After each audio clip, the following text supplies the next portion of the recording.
commencé à faire des maquettes? Alors le début de ma passion pour les maquettes, avant je faisais pas mal de dériveurs, de régates, etc. Et j'avais remarqué que dans certains plans d'eau, notamment dans la région parisienne, il y avait des maquettes navigantes de bateaux anciens. Et moi je voulais pas de maquettes navigantes. Et alors ces bateaux anciens m'ont toujours perturbé. Même quand j'étais étudiant en médecine, j'allais aux Tuileries et on allait voir les expositions de bateaux anciens. Et je me suis mis à fabriquer des bateaux, il y a des maquettes depuis une vingtaine d'années, à peu près. Et quand je sais pas combien, j'en ai donné à tout le monde, à mes enfants, etc. Donc maintenant, j'en possède encore de façon permanente du XVIIIe siècle. Je parle, parce que je travaille surtout sur les bateaux du XVIIe siècle.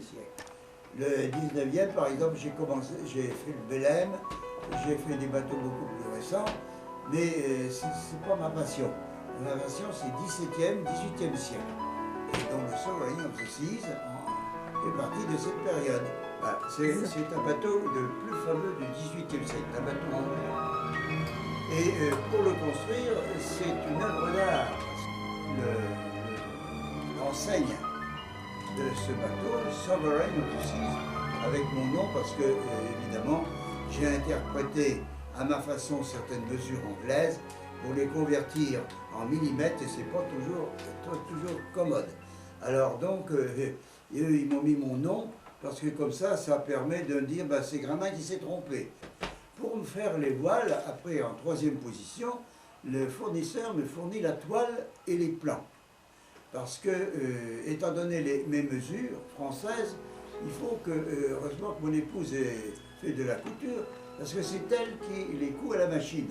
Parce qu'il faut que ça corresponde quand même au dessin et à l'original du bateau lui-même. C'est un élément particulièrement important, parce qu'il y a tous les éléments de commande. Les cabillots qui sont ici, c'est pour fixer donc les différents cordages et les haubans.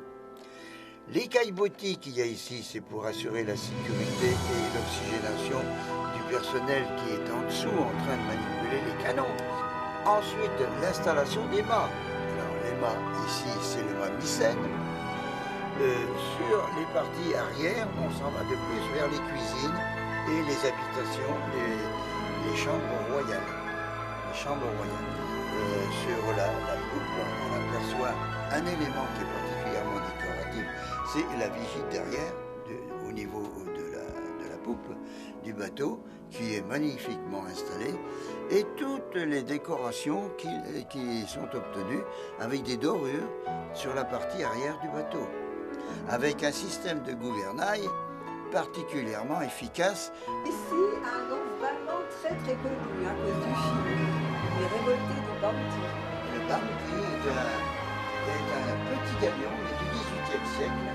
Et au départ, il s'appelait pas Bounty, il s'appelait Pétia. Il a été réquisitionné et aménagé en 1787.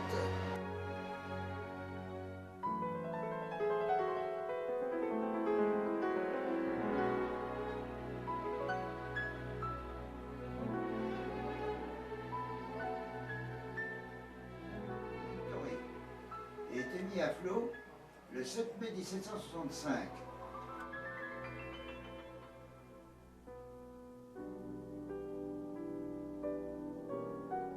Alors celui-ci, il s'appelle le Saint-Jean-Baptiste.